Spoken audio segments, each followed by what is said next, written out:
부르짖더라. 아멘. 자, 우리 옆에 계신 분들과 인사를 좀 나눌까요? 사랑합니다. 축복합니다. 잘 오셨습니다. 인사 나누겠습니다.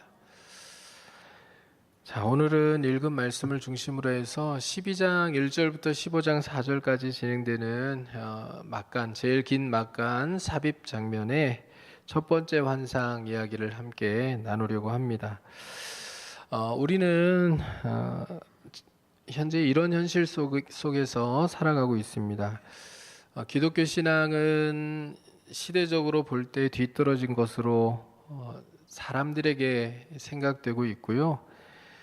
절대주의 시대가 아니라 상대주의 시대를 지금 우리가 살아가고 있기 때문에 상대주의 시대에 절대적 진리를 선포하는 이 기독교는 조롱거리가 되고 있고, 복음을 전하는 것은 굉장히 배타적인 것으로 사람들에게 받아들여지고 있는 그런 시대를 지금 우리가 살아가고 있습니다.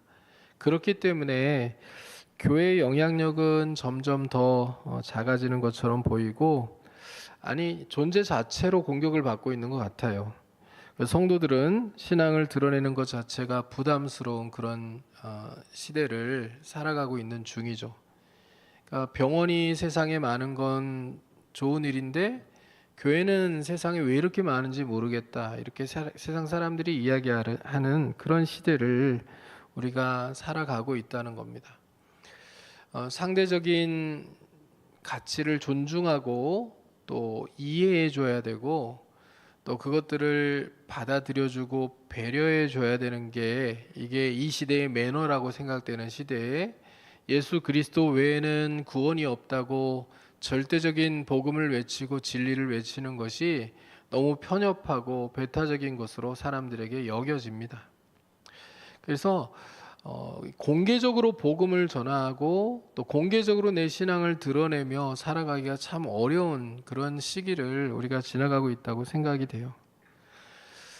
우리 시대보다 훨씬 더 심했던 이 로마 시대에 지금 이 요한계시록이 교회에게 또 성도들에게 위로를 주고 소망을 주려고 기록이 되어 있잖아요.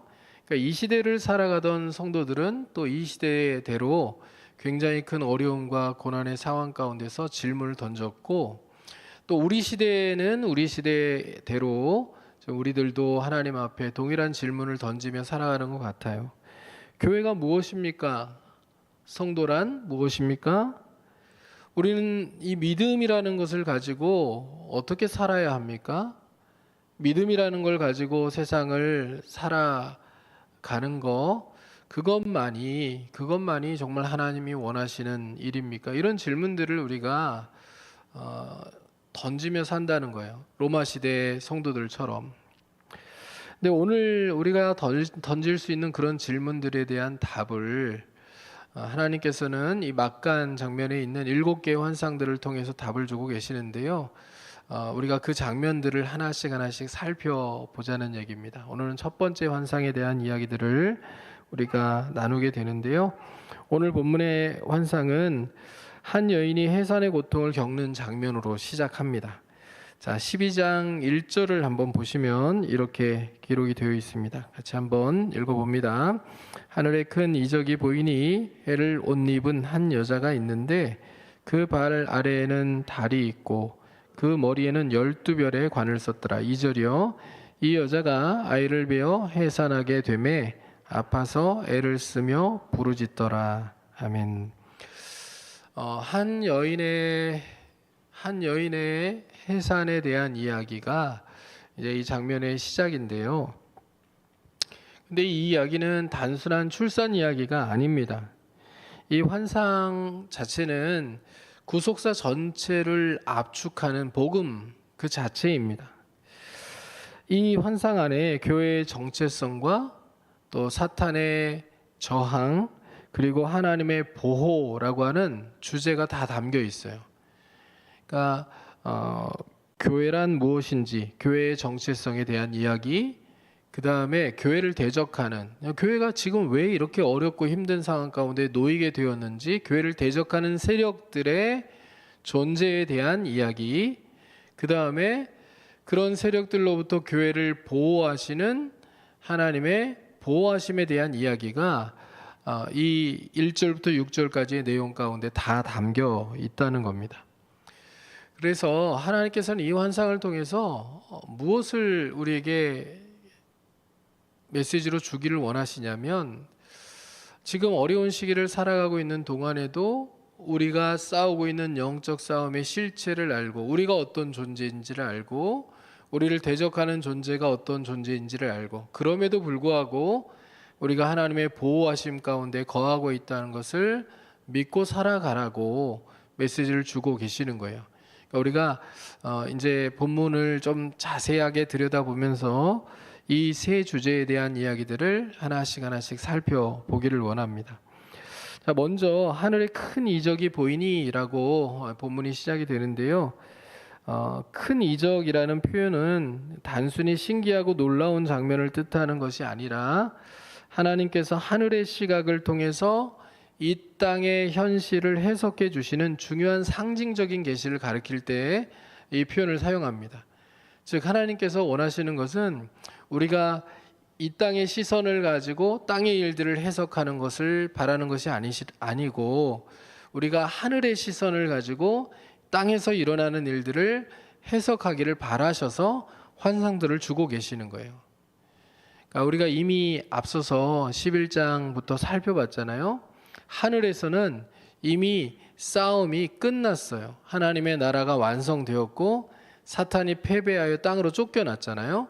그러니까 하늘에서는 이미 승리가 이루어졌고요. 그리고 선포가 되어졌어요. 세상 나라가 주와 그의 그리스도의 나라가 될 것임을 선포했죠.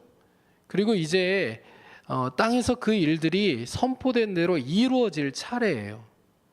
그런데 이 세상에서는 변함이 없는 것 같기 때문에, 아무 일도 일어나지 않은 것 같아 보이기 때문에 하늘에서의 승리를 알지 못하고 그냥 이 땅의 관점으로만 세상에서 일어나는 일들을 바라보면 그냥 낙심하기 마련이죠. 위축이 되고, 그리고 답답하고 절망할 수밖에 없고, 믿음을 포기하고 싶은 갈등 상황 가운데 놓이게 된다는 거예요. 그래서 하나님께서 원하시는 것은 이 환상을 통해서 우리가 이 땅의 시선을 가지고 이 땅의 문제를 해석하기를 바라시는 게 아니라, 하늘에서 일어난 일들, 하늘의 시선을 가지고 이 땅에서 일어나고 있는 일들을 해석하면서 소망 가운데 거하기를 누구보다 바라셔서 이 환상들을 주고 계신다. 이렇게 여러분들이 이해를 해나가시면 좋겠습니다. 자, 그래서요, 오늘 이제 하늘의 큰 이적 가운데 보이는 장면이 뭐냐면 한 여인이죠. 자, 한 여인의 이야기예요. 이 여인은 옷을 입었는데 뭘 옷처럼 입었어요?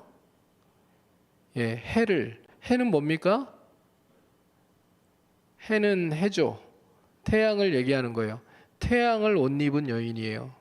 태양을 옷 입었다. 그리고 그 발 아래에는 달이 있어요. 발 아래에다 달을 두었고요. 그 머리에는 12별의 관을 썼습니다. 자, 이 장면을 한번 머릿속으로 한번 상상해 보세요. 태양을 옷 입었어요. 달을 그 발에 밟고 있어요. 그리고 별 12개를 12별의 관, 면류관을 12별이 달린 면류관을 쓰고 있다는 얘기예요. 승리의 관을 쓰고 있다는 얘기입니다. 자, 이 여인이 누구일까요? 이 여인이 상징하는 바가 무엇일까요? 제가 이미 지난주에 개요를 설교할 때 말씀을 드렸잖아요. 전통적으로는 로마 가톨릭에서 마리아라고 해석을 하기도 하지만, 요한계시록의 전체 상징 구조를 보면 이 여인은 단지 한 개인이 아니고, 마리아를 가리키는 게 아니고 하나님의 구속사 전체를 대변하는 존재입니다. 그래서 이 여인은 구약의 하나님의 백성 이스라엘과 신약의 교회 모두를 포괄하는 상징적인 존재입니다. 그냥 한마디로 얘기하면 교회라고 얘기할 수 있어요. 자, 이 여인은 누구라고요? 교회. 신약의 12사도의 계열에서 쭉 나온 신약의 하나님의 백성들, 그리고 메시아가 올 때까지 하나님의 백성으로 역할을 했던 구약의 하나님의 백성들, 이 두 교회를, 구약과 신약의 교회를 다 통합하여 상징적인 의미로 이 교회라고 그냥 우리가 정의를 하면 돼요. 자, 여인은 누구라고요? 여인은 교회입니다.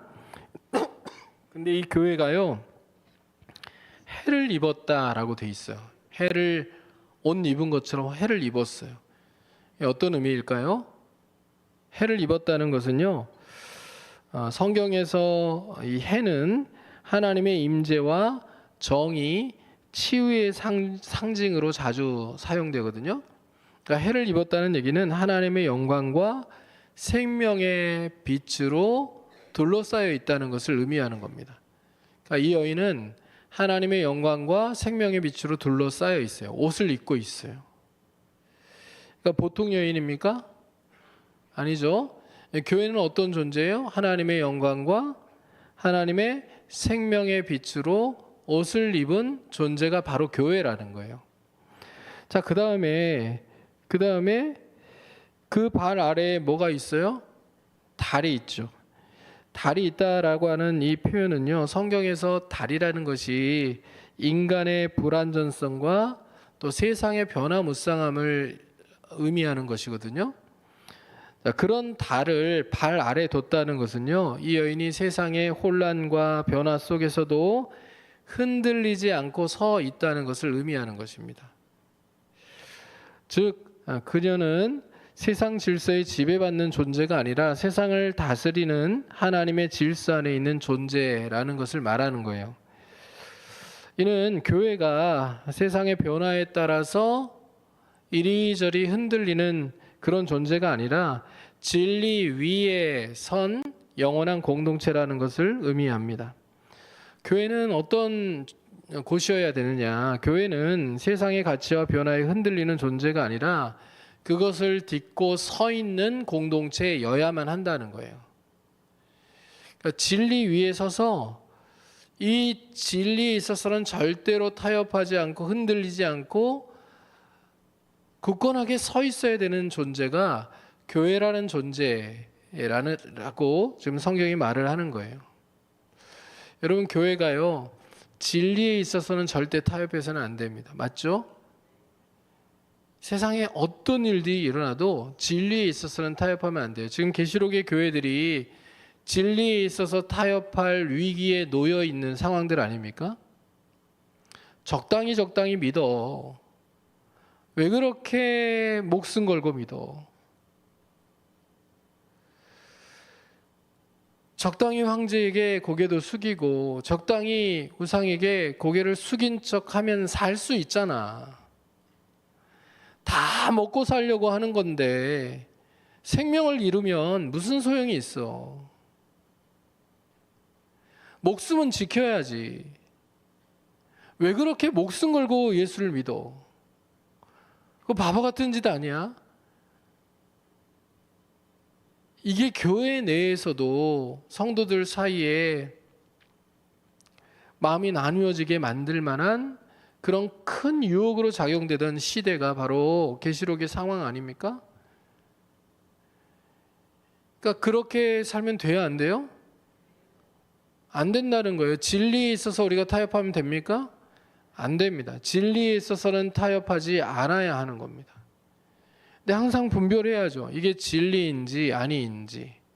옷을 갈아입는 것처럼 갈아입을 수 있는 건지 아닌지. 여러분 잘 구분해 보세요. 우리가 옷은 갈아입을 수 있죠. 그렇죠? 교회 오실 때 그래도 갖춰서 입고 오시려고 노력하시잖아요. 옷은 갈아입을 수 있는데 여러분 집에서도 이렇게 입고 계세요? 집에서는 좀 편하게 입고 계시죠? 그렇죠? 반바지도 입으시고 하시잖아요.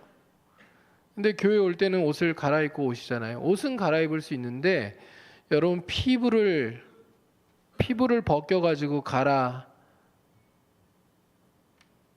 입을 수 있나요?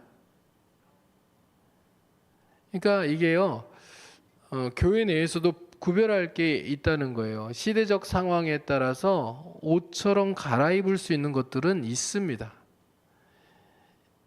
이걸 구분 못하면 힘들어져요. 그런데 시대가 변해도 피부처럼 절대 갈아입을 수 없는 그런 진리가 있습니다. 그 진리가 무엇입니까? 예수 그리스도만이 유일한 구원자이시다. 맞죠? 예수 그리스도는 유일한 구원자이시다. 예수 그리스도 외에 구원을 얻을 만한 이름을 하나님께서 우리에게 주신 적이 있다 없다? 없다. 예수 그리스도만이 유일한 구원의 소망이다. 구세주이시다. 하나님은 삼위일체로 존재하신다. 좀 아멘 좀 하세요. 예. 하나님은 삼위일체로 존재하신다. 여러분, 이건 절대 불변하는 성경적 진리들 아닙니까? 이 진리를 세상이 기독교는 배타적이고 기독교는 너무 편협하다, 왜 자기네 종교에만 구원이 있다고 얘기하느냐, 이렇게 얘기해서 슬그머니 타협하면 됩니까? 안 되겠죠. 이건 피부와 같은 거예요. 갈아 끼울 수가 없어요. 그런데 우리가 오래된 논쟁들이 있잖아요. 오래된 논쟁들. 요즘에 이제 그 교회들마다 많은 교회들이 그런 고민들을 하거든요. 여러분, 예전에는요, 교회 오실 때 주일날 예배를 드릴 때는 남자분들은 다 정장에 넥타이를 메고 오셨어요. 맞죠? 저도 지금 정장에 넥타이를 메고 설교를 하고 있잖아요. 근데 지금 날씨가 보통 날씨입니까? 너무 덥죠? 점점 날이 더워지고 있죠. 그렇죠? 그래서 많은 교회들이 정부에서 지금 계속 강조하고 있는 에너지 전략, 에너지 시책 이런 것들에 따라서 에너지 전략을 위해서 복장을 좀 간소화하고, 그리고 에너지 전략을 위해서 온 국민이 또 모든 기관과 모든 단체들이 좀 동참해 달라고 부탁을 하는 그것에 따라서 많은 교회들이 주일날 단정하게 입고 오되 넥타이는 매지 않는 걸로, 남자분들도 그렇게 하고 있는 교회들이 굉장히 많아요. 제가 사역을 했던 동산교회 10년 전부터 그렇게 해오고 있거든요. 그래서 주일날 이제 앞에서 설교하는 목사도 단정하게 이렇게 목사인 것 같은, 누가 봐도 목사인 것처럼 보이는 그런 반팔 셔츠를 입고 그렇게 설교를 하고 기도회를 인도해요. 그러면 하나님께서 진노하실까요? 여러분, 저는 이런 부분들은요, 갈아입을 수 있는 옷이라고 생각해요. 그러나 진리에 있어서는 우리가 절대적으로 타협하지 않아야 된다고 생각합니다. 그러니까 우리가 갈아입을 수 있는 옷과 절대 갈아입을 수 없는 이 진리를, 피부를 잘 분별해내고 교회 안에서의 좋은 문화들을 세워가고 좋은 전통들은 지켜가되 또 변화되어야 될 것들은 또 과감하게 변화해 나갈 수 있는 그런 생각들을 가지고 우리가 신앙생활을 해나갈 수 있게 되기를 간절히 소원합니다. 그러니까 지금 이 여인이 달을 밟고 있다는 얘기는요, 진리에 있어서는 절대 흔들림이 없이 딱 서 있는 거예요. 시대적인 흐름과 시대적인 시류와 또 시대적인 철학과 문화와 또 정치적인 압력과 이런 것들에 흔들림 없이 진리 위에 딱 서 있는 것, 그것을 밟고 서 있는 것, 이것을 의미하는 것이 바로 달을 밟고 서 있다라는 것의 의미임을 여러분들이 기억하실 수 있기를 바랍니다. 자, 그 다음에 12별의 관을 썼죠. 12별은 이스라엘의 12지파 또는 신약의 12사도를 의미하는데, 창세기 37장을 보면 야곱의 이야기와 이 12별이 연관되어 있다는 것을 우리가 알 수 있게 됩니다. 어쨌든 12별이 의미하는 것은 하나님의 언약 백성 전체를 의미하는 거예요. 그리고 관이라고 얘기하는 것은 우리가 잘 아는 승리의 관입니다. 승리자가 쓰는 관이에요. 이게 종합해 보면 12별과 관을 종합해 보면 교회는 하나님의 언약 백성이며 예수 그리스도의 승리와 함께 이미 이긴 승리자이며 또 하나님 앞에 영광스럽게 서 있는 존재라는 의미입니다. 근데 이게 이미 그런 것처럼 쓰여졌다는 게 중요한 거예요. 야, 너희가 지금 힘든 상황 가운데 있지, 믿음 지키기 어렵지, 앞으로 믿음을 지키고 그리고 나중에 이긴 자들이 되면 그때는 하나님께서 면류관을 쓰게 하실 거야, 이렇게 얘기하는 게 아니라는 거예요. 이미 교회는 승리자예요. 예수 그리스도가 이기셨기 때문에 우리가 지금 어렵고 힘든 상황 가운데 있어도 교회와 성도는 예수 그리스도의 승리를 통하여 이미 이긴 승리자입니다. 아멘입니까? 우리가 이미 승리자라는 얘기예요. 우리가 이미 승리자이고 그리고 앞으로도 계속 이길 거예요. 이게 중요해요. 우리가 지금 힘들고 어려운 시기를 지나가도 우리는 이미 승리자이고요. 그리고 앞으로도 지속적으로 이길 거예요. 최종적으로 이긴 자들이 되어서 하나님이 주시는 영광의 면류관을 쓸 거고요. 그리고 하나님 앞에서 찬양하며 하나님께 경배하며 영원한 하나님이 주시는 상급을 받아 누리며 살아가는 하나님의 사람들이 될 수 있다는 것을 우리가 기억하며 살아갈 수 있기를 간절히 소망합니다. 자기 자신에게 한번 이렇게 얘기해 보실까요? 나는 이미 승리자다. 아멘입니까?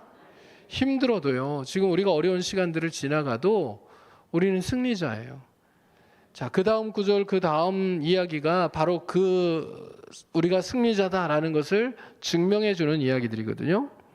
자, 이 여인이요, 해산하려고 하고 있어요.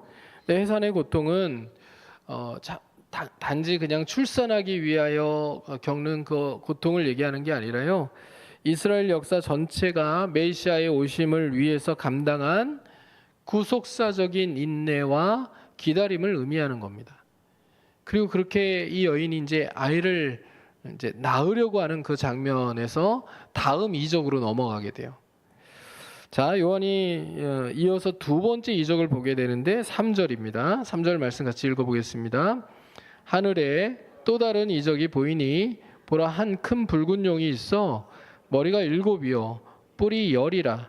그 여러 머리에 7 왕관이 있는데. 자, 이 두 번째 이적은요, 교회가 싸우고 있는 존재의 본질이 무엇인지를 우리에게 보여줘요. 사탄이라는 존재가 여기에 나타나는 거예요. 큰 붉은 용은 사탄입니다. 자, 여인은 누구예요? 갑자기 여인을 물어보니까 당황하셨죠? 여인은 누구예요? 교회. 큰 붉은 용은요? 자, 그러면 교회를 대적하는 세력은 누구예요? 사탄이에요. 사탄과 그와 함께한 세력들입니다. 자, 보시면 큰 붉은 용이요, 7 머리와 10 뿔을 가졌고 그 머리들 위에는 7 왕관을 썼죠. 먼저 붉은색을 우리가 살펴봐야 되는데, 붉은색은 피와 전쟁, 폭력의 상징이에요. 붉은색 하면은 우리가 피 색깔이잖아요. 섬뜩하잖아요. 큰 붉은 용은 지금 교회를 대적하는 섬뜩한 세력을 얘기하는데, 일단 큰 붉은 용은 사탄이에요.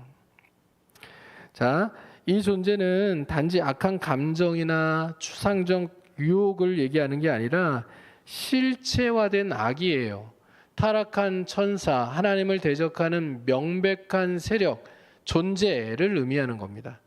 자, 그럼 이렇게 질문해 볼게요. 사탄은 있어요, 없어요? 있어요. 사탄은 명확하게 존재합니다. 자, 하나님이 존재하시듯 사탄이 명확하게 존재합니다. 요한은 이 용의 정체를 9절에서 밝히거든요. 옛 뱀 곧 마귀요 사탄이라. 자, 이 큰 붉은 용은 옛 뱀 곧 마귀 사탄이다 라고 명확하게 언급하고 있다는 것을 기억할 필요가 있습니다. 자, 이 용의 외형 자체가 굉장히 위협적으로 보이죠. 7머리가 있어요. 머리가 몇 개요? 7개. 7머리는 고대 세계에서 완전함을 의미하는 숫자 7입니다.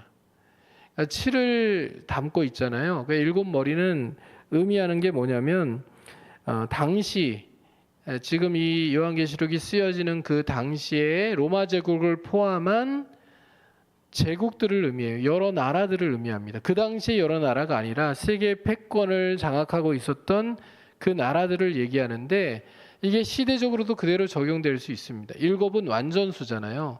그러니까 사탄의 영향력을 받아서 세상을 통치하고 다스리는 세상의 권력들을 상징한다 이렇게 이해할 수 있는 겁니다. 그 당시에는 로마 제국이었고 지금 현재에는 하나님을 대적하는 정치 권력과 또 나라들이라고 얘기할 수 있을 거예요. 자, 그 다음에 10뿔은 이 제국들 안에 담긴 세상의 정치, 경제, 사회문화, 요즘 같으면 미디어, 그 다음에 스포츠, 예술, 종교, 철학 등 모든 영역들을 다 의미하는 것입니다. 즉 사탄은 한 제국 안에서 모든 분야의 다양한 방식으로 활동하며 악영향을 끼치는 그런 실체적인 악이다라는 것을 성경이 우리에게 말씀하고 있는 거예요. 그리고 그 머리에는 7 왕관을 썼죠. 이 7 왕관이 가리키는 것은요. 자, 이거예요. 왕관을 썼다는 것은 왕이라는 얘기잖아요. 그렇죠? 왕관을 썼다는 것은 왕이라는 얘기예요. 근데 사탄이 왕입니까? 예, 마귀들의 왕은 왕이죠. 근데 온 세상의 왕은 아니죠. 그러니까 온 세상의 주권자이신 왕 하나님, 그리고 하나님께로부터 권세와 주권을 위임받아 지금 이 세상을 다스리시는 왕이신 예수 그리스도를 흉내내는 모방적 왕으로서의 사탄의 모습을 이렇게 표현하고 있는 거예요. 그러니까 모방하고 있는 왕이에요. 실제 주권자이신 하나님을 모방하고 있는 모방적 왕인 사탄에 대하여 이렇게 이야기를 하고 있는 겁니다. 근데 보시면요, 사탄이 혼자가 아니에요. 그 다음 구절을 보세요. 4절을 보면 이렇게 기록되어 있습니다. 그 꼬리가 하늘의 별 3분의 1을 끌어다가 땅에 던지더라. 용이 그 꼬리를 가지고 하늘의 별 3분의 1을 끌어다가 땅에 던졌어요. 이거는 하늘의 별이 땅에 3분의 1 떨어진다, 이게 아닙니다. 실제 하늘의 별이 3분의 1이 지구로 떨어지면요, 지구가 박살 나겠죠. 그렇죠? 그 얘기가 아니라요. 이것도 상징적인 의미예요. 하늘의 별이라고 하는 것은 천상적 존재, 천사들을 의미하는 거거든요. 그러니까 하늘의 천사들 3분의 1을 이 사탄이 미혹하여서, 꼬리로 미혹하여서 떨어뜨렸어요, 땅으로. 그러니까 사탄을 따라서 같이 타락한 세력들이 지금 이 땅에 사탄과 함께 활동하고 있다는 것을 의미하는 거예요. 그럼 이 땅에 여러분 얼마나 많은 사탄의 세력들이 활동하고 있는지 느낌이 오시죠? 그러니까 우리가 지금 세상에서 일어나고 있는 일들을 계속 하늘의 시선으로 봐야 돼요. 이 땅에서 일어나고 있는 일들이 그저 우연히 어쩌다 보니 일어나고 있는 일들로 생각하면 안 되고, 이 땅에서 일어나고 있는 일들은 지금 공중의 권세 잡은 자, 이 땅에 내려와서 발악을 하고 있는 사탄과 그와 함께하는 귀신들에 의하여서 이 땅에 수많은 공격들이, 사람들을 미혹하고 유혹하고 핍박하는 그런 공격들이 계속해서 세상 곳곳에서 이루어지고 있다는 것을 우리가 간파할 수 있어야 되는 겁니다. 교회를 향한 공격도 마찬가지입니다. 로마 시대에는 실제적인 핍박과 박해, 황제 숭배와 우상 숭배라는 그런 식으로 사탄이 공격을 가해왔지만, 지금 이 시대에는 미디어가 가장 강력한 적인 것 같아요. 세상에 수많은 사탄의 공격 요소들이, 그리고 우리를 향한 집요한 공격들이 지속되고 있음을 우리가 기억하면서 성경이 우리에게 말씀하고 있는 대로 정신을 바짝 차리고 근신하고 깨어서 우는 사자와 같이 삼키려고 하는, 세상을 삼키려고 하고 믿는 자들을 삼키려고 하고 교회를 삼키려고 하는 이 사단의 세력들을 맞서서 대항하고 이겨야만 하는 거예요. 여러분, 세상을 살아가면서 세상 속에 담겨 있는 수많은 유혹과 수많은 시험과 사탄의 공격들을 말씀으로 잘 분별해내시고 믿음의 눈으로 바라보시며 말씀의 검으로 물리쳐 이길 수 있는 하나님의 백성들이 되실 수 있기를 주님의 이름으로 축원합니다. 자, 이 용은요, 출산을 앞둔 여인 앞에 서서요, 여인이 해산을 하면 아이를 삼키려고 하죠. 근데 이 전쟁이요, 되게 오래된 전쟁이거든요. 이미 창세기 3장 15절에 원 복음을 하나님께서 우리에게 주실 때 말씀하셨잖아요. 여자의 후손이 내 머리를 상하게 할 것이요 너는 그의 발꿈치를 상하게 할 것이라. 그러니까 여자의 후손에 의하여 머리가 깨지기 전에 사탄이 그 여자의 후손을 삼키려고 하잖아요. 계속해서 시도하는 거예요. 사탄은 처음부터 여자의 후손 메시아를 끊어버리려는 치열한 전쟁을 벌여왔습니다. 우리가 대표적인 장면 몇 개만 한번 살펴볼까요? 그 장면, 첫 번째 장면으로 우리가 생각해 볼 수 있는 장면은 출애굽의 출발점이 된 히브리 남자아이들을 다 죽이려는 시도들이에요. 히브리 남자아이들을 다 죽이려고 하잖아요. 그렇죠? 그러니까 바로가 요셉을 알지 못하는 새 왕이 일어나면서, 이 바로가 일어나면서 유아살의 명령을 내리잖아요. 그렇죠? 히브리 산파들을 불러가지고 남자아이들은 다 죽여버리라 이렇게 얘기하는데 히브리 산파들이 왕의 뜻을 거스르죠. 그러자 두 번째 내렸던 명령이 뭐예요? 남자아이가 태어나면 물에다 던져버리라는 명령 아니에요. 그러니까 이 유아살의 명령이 메시아를 끊으려는 시도 중에 하나였고요. 그 다음 또 어떤 일들이 있습니까? 바벨론 시대에 포로로 끌려간 유대인들을 말살하려고 하는 그런 일들이 있었죠. 우리가 에스더서를 보면 유대인들을 다 죽이려는 시도가 이루어졌습니다. 하만에 의하여서. 그런데 그때에도 하나님께서 그 시도를 무력화시키셨죠. 또 우리가 신약으로 넘어오면 예수님의 탄생과 더불어서 이런 일이 또 일어났던 것을 보게 되죠. 어떤 장면입니까? 동방박사가 헤롯의 궁전을 들리는 바람에 유대 땅에 왕이 태어났다는 얘기를 듣고서 헤롯이 2살 아래의 남자아이를 다 죽이라는 유아살의 명령을 또 내리잖아요. 그렇죠? 그러니까 이 모든 사건들이 사탄이 메시아를 이 땅에 태어나지 않도록 하게 하기 위하여 시도한 모든 시도들이에요. 그리고 메시아의 사역이 이루어지지 않도록 사탄이 발악하는 장면들이 계속 이어져 갔던 겁니다. 그런데 결국 이 사탄의 시도가 성공하나요? 실패하나요? 실패해요. 메시아가 이 땅에 태어났고요. 하나님의 뜻대로 이 세상의 사람들을 구원하기 위한, 죄를 사하시고 영원한 생명을 주시기 위한 하나님의 계획한 영단번의 제사를 십자가에서 드리시는 거고요. 예수님의 죽음과 부활과 승천을 통하여서 복음이 완성되게 되는 거 아니에요. 그러니까 사탄이요, 지속적으로 이 아이를 삼키려고 했지만 그러나 아이를 삼킬 수 없었고 복음을 삼킬 수 없었어요. 그러니까 지금 이 얘기는 뭐예요? 이 예수 그리스도가 우리의 소망이라는 얘기예요. 이 아이를 삼킬 수 없었고 아이를 삼킬 수 없었고 복음을 삼킬 수 없었듯이 지금 고난당하는 교회도 사탄이 삼키려고 하는 것처럼 보이지만 이 교회도 삼킬 수 없다라는 것을 명확하게 이 환상을 통하여 보여주려고 하는 겁니다. 여러분, 이 여인이 아이를 낳자마자 사탄이 삼키려고 하는데요, 하나님께서 그냥 놔두지 않으시죠. 이 아이는 어떤 아이라고 말하고 있어요? 철장으로 만국을 다스릴 자라고 얘기하잖아요. 메시아예요. 삼키려고 기다리고 있었는데 하나님께서 더 빠르시죠. 이 아이를 보호하여 어디로 데리고 가세요? 이 아이는 하늘로 데려가시잖아요. 그렇죠? 예수 그리스도의 부활과 승천을 의미하는 거예요. 하나님께서 이 아이를 보호하신 거죠. 그렇죠? 자, 그러면요,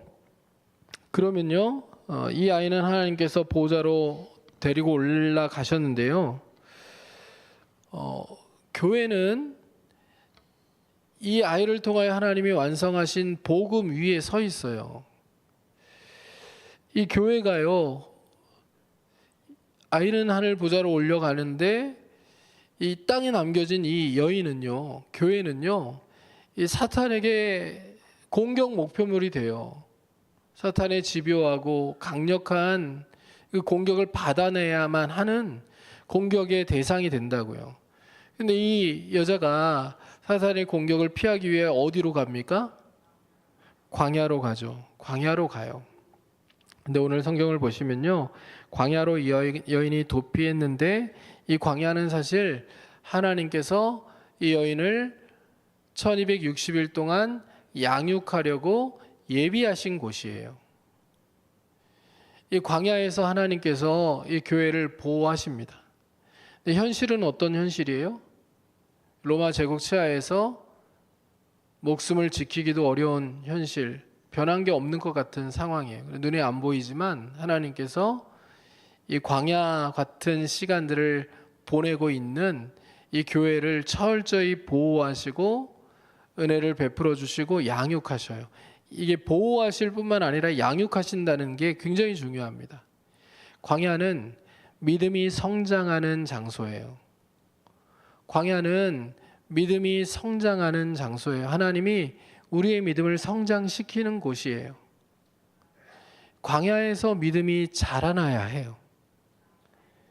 여러분, 광야를 지나는데 우리가 우리 인생을 광야와 같은 시간이라고 얘기하지만 인생 전체를 놓고 보면 광야와 같은 시간 맞죠. 그러나 여러분, 개개인이 겪는 여러 어려움들이 있죠. 삶의 여러 문제들이 있죠. 그게 자신이 지금 마주하고 있는 광야예요. 근데 이 광야를 지나면서 믿음이 성장해야만 해요. 하나님이 이 시간들을 통하여서 우리를 양육시키기를 원하시기 때문에 그래요. 1260일, 이게 짧은 시간을 의미하기도 하고 하나님의 주권적인 섭리가 작용하는 시간을 의미하기도 해요. 교회가 고통을 받고 있지만요, 고난을 당하고 있지만요, 광야에 놓여 있지만요, 하나님의 주권적인 보호를 받으면서 하나님이 정한 시간만큼만 고난을 받는다는 얘기예요. 그러니까 내가 지금 광야를 지나가고 있다면요, 이 광야는 어떤 시간이에요? 하나님께서 나를 보호하시면서 나를 양육하시는 시간이다. 이렇게 여러분 믿고 광야를 절망의 장소라고 생각하지 마시고 소망의 장소라고 생각하며 힘을 내어 일어나실 수 있기를 주님의 이름으로 축원합니다. 병을 인하여 고통을 당하고 있든 물질의 문제로 인하여 고통을 겪고 있든 관계의 문제든 자녀들의 문제든 내가 겪고 있는 이 광야와 같은 문제는 하나님의 주권 안에 있어요. 광야와 같은 시간을 내가 보내고 있어도 이 광야에서 하나님은 나를 보호하고 계시다고요. 그리고 나를 양육하기를 원하세요.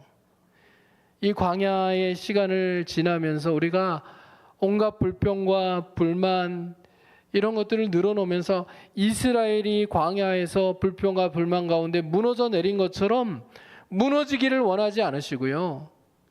광야를 통하여 우리의 믿음이 성장하고 성숙하여 고난당함이 내게 유익이라고 고백할 수 있는 하나님의 사람으로 든든하게 세워지기를 바라면서 우리에게 힘을 주시고 위로를 주시고 양육하고 계신다고요. 그러니까 우리가 광야를 지나면서 하나님의 말씀을 통하여서 자라나야 돼요. 말씀이 양식이잖아요. 그렇죠?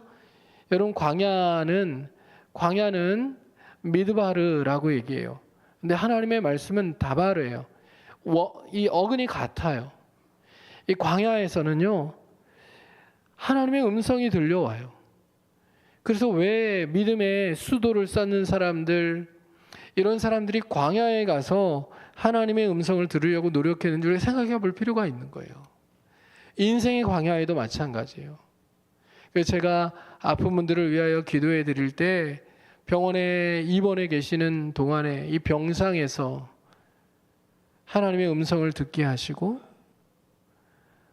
하나님이 어떤 계획 가운데 이렇게 어려운 시간들을 지나가게 하시는지를 깨닫게 해주시고, 하나님과 깊이 만나 대화하고 묵상하는 시간을 가질 수 있도록 기도해 드리거든요. 왜냐하면 그 광야는 하나님의 말씀이 들려오는 곳, 잘 들려오는 곳이고요. 그리고 그 말씀을 통하여 우리가 성장할 수 있기 때문에 그렇습니다. 여러분 인생의 어떤 광야를 지나가고 있든지 간에 그 광야가 불평불만으로 절망의 장소가 되어서 그것이 결국 무덤이 되어버리는 일들은 우리에게 일어나지 않도록 해야만 해요. 광야는 하나님 우리를 양육하시는 곳이다. 우리를 보호하시는 곳이다. 이 광야에서 하나님께 묻고 하나님께 듣고 하나님께 답을 얻고 또 양육되어서 더 굳센 믿음을 가진 하나님의 사람으로 세워지는 은혜와 역사가 우리 모든 성도들에게 나타날 수 있게 되기를 주님의 이름으로 축원합니다. 인생의 광야를 지나가 보지 않은 사람들, 절망의 자리를 통과해 보지 않은 사람들은 결코 하나님을 만날 수가 없어요. 결코 살아계신 하나님을 만날 수가 없어요. 여러분 그래서 그 광야가 내게 지금은 너무나도 힘든 시간이지만 지나고 나면 그게 내게 은혜의 시간이었고, 그 시간이 있어서 오늘의 내가 있었다고 고백할 수 있는, 다윗이 말한 것처럼 고난당함이 내게 유익이라고 말할 수 있는 그 시간이 될 수 있음을 기억하면서 여러분 소망 가운데 하나님을 기대하면서 그 광야의 시간들을 이겨나가실 수 있기를 주님의 이름으로 축복합니다. 그 여인은요, 이 광야의 시간들을 이겨 나갑니다. 하나님의 도우심을 받아서. 여러분 당시 요한계시록의 교회와 성도들이요, 이 말씀을 들었을 때 위로가 되었을까요? 안 되었을까요? 위로가 되었죠. 그들이 지금 지나가고 있는 시기는 광야예요. 너무 힘들고 어려운 시간들을 보내고 있어요. 그런데 거기에 하나님이 계시는 거예요. 거기에 하나님이 함께 하시고요. 하나님이 그들을 보호하고 계시고요. 하나님이 그들을 그 광야를 통하여서 양육하고 계신다. 이 메시지가 이 환상을 통하여 당시 교회와 성도들에게 전해지는 거예요. 위로를 주죠. 힘을 내라고, 용기를 내라고. 너희들이 있는 그 광야는 절망의 장소가 아니라고, 소망의 장소라고.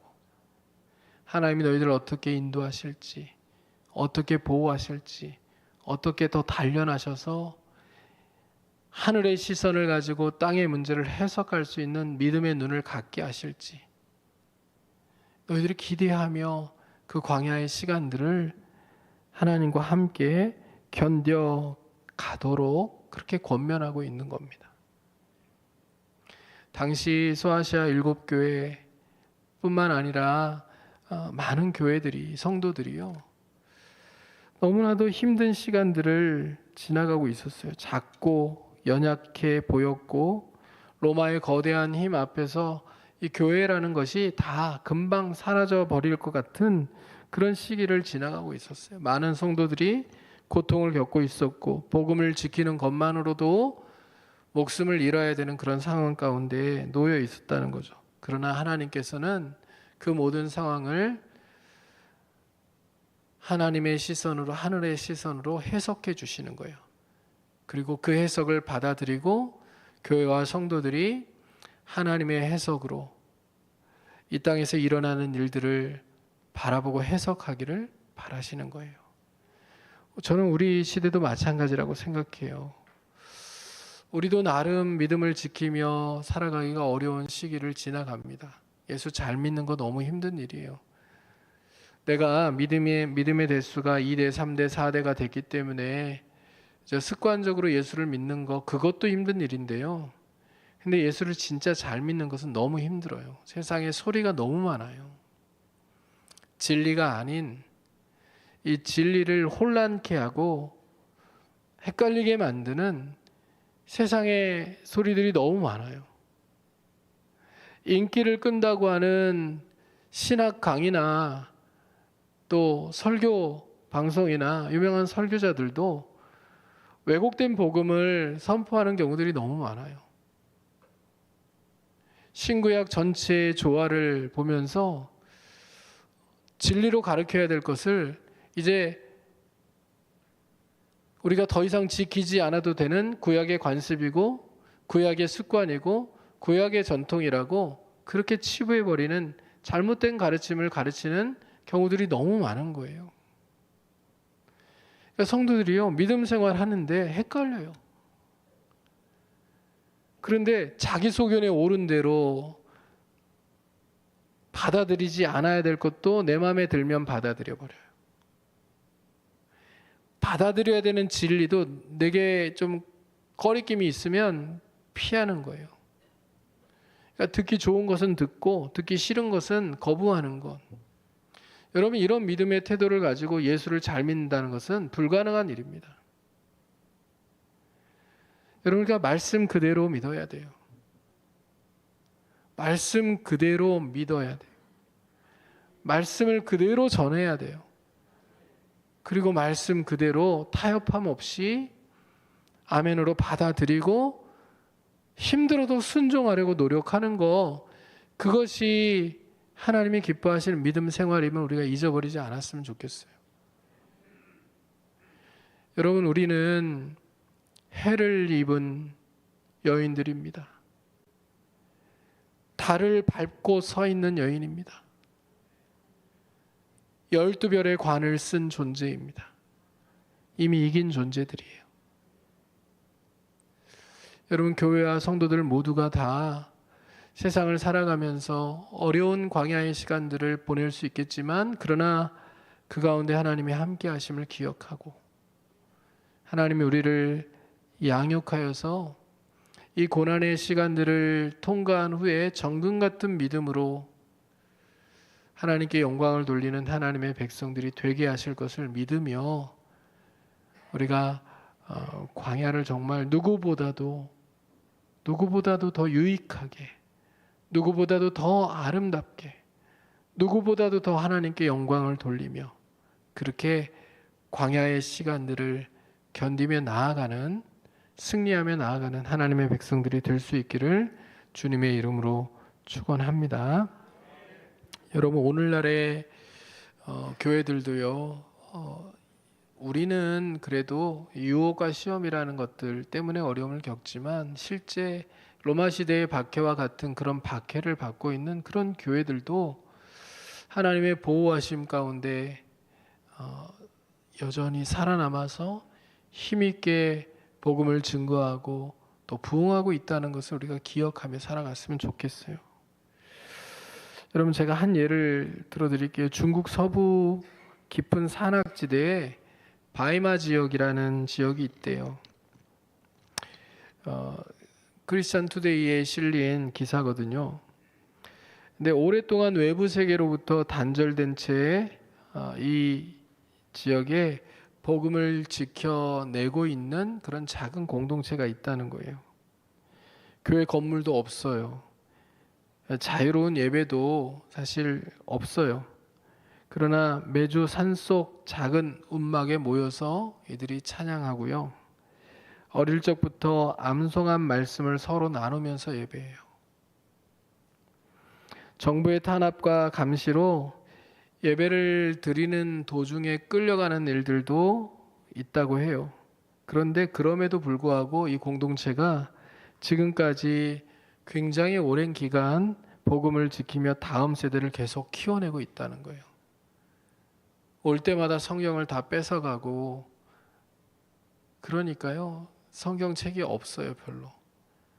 그러니까 성경책이 없으니까 어떤 방식을 쓸까요, 여러분? 여러분, 중세 시대에도 그랬거든요. 성경을 이제 성경이 라틴어로 되어 있어서 성직자들만 읽을 수 있으니까 당시 깨어 있는 사람들이 이 성경을 평신도들의 손에다 돌려줘야 된다 생각하고 번역했단 말이에요. 영어로 번역하고 이런 시도들을 하는데요. 그런데 이렇게 성경을 번역하는 것을 이단이라고 정죄하고 잡아 죽이고 발견되는 성경은 다 불태웠단 말이에요. 그러니까 롤라드라고 불리는 이 사람들이요, 자기 자신이 성경이 되기로 했어요. 너는 요한복음을 해, 너는 마태복음을 해, 너는 마가복음을 해. 그래서 마태복음을 한 사람은 마태복음을 다 외우는 거예요. 그 사람이 성경이에요. 마태복음. 마가복음을 외운 사람 마가복음을 통째로 외워요. 그 사람이 성경인 거예요. 사람들이 모이면 마태복음을 암송한 사람이 마태복음을 암송하면서 그 말씀을 나누고 은혜를 나누고, 이제 그랬던 것처럼 이 바하마족도 마찬가지로 어려운 시간을 그렇게 보내고 있는 거예요. 자신이 말씀이 되기로 한 거예요. 말씀을 암송해서 내가 성경의 역할을 하겠다. 말씀을 그대로 암송해서 그것을 나누고 또 교제하면서 은혜를 나누고, 그러면서 아이들을 어려서부터 신앙교육 하는데 열심을 냅니다. 아이들도 어려서부터 하나님의 말씀을 암송하는 일들로 그렇게 성장해 가고 있는 거예요. 아이들은 교회 학교 대신에 들판에서 말씀을 암송하며 그렇게 뛰어놀고요. 어른들은 언제 체포될지 모르지만 그러나 그런 상황 속에서도 하나님께 기도하며 찬양하는 거죠. 이 교회는 광야에 피신한 여인과 다를 바 없는 공동체예요. 세상은 그들을 박해하고 힘들게 하고 광야로 몰아냈지만 하나님은 그들을 잊지 않으시고 보호하시며 그들을 거기서 양육하고 계신 거잖아요. 오늘날에도 하나님의 역사는 로마 제국과 그 시대와 동일하게 지금도 이루어져 가고 있습니다. 저는 이 시대에 또 우리 상황에 맞게 하나님께서 이 시대의 교회들도 이 광야와 같은 시대 속에서 보호하시고 양육해 주시는 줄 믿습니다. 제발 우리가 근신하고 깨어서요, 세상에 그냥 타협해버리는 그런 존재로 잊지 마시고 우리가 믿음을 지키기 위해서 그러다가 광야에 놓일지라도 우리가 최선을 다해서 하나님의 보호하심을 신뢰하고 또 광야를 통해서 은혜를 주시고 우리 믿음을 성장케 하실 하나님을 신뢰하면서 믿음으로 살아가는 교회와 성도가 될 수 있기를 주님의 이름으로 축원합니다. 자, 말씀을 생각하면서 우리 찬양하고 기도하는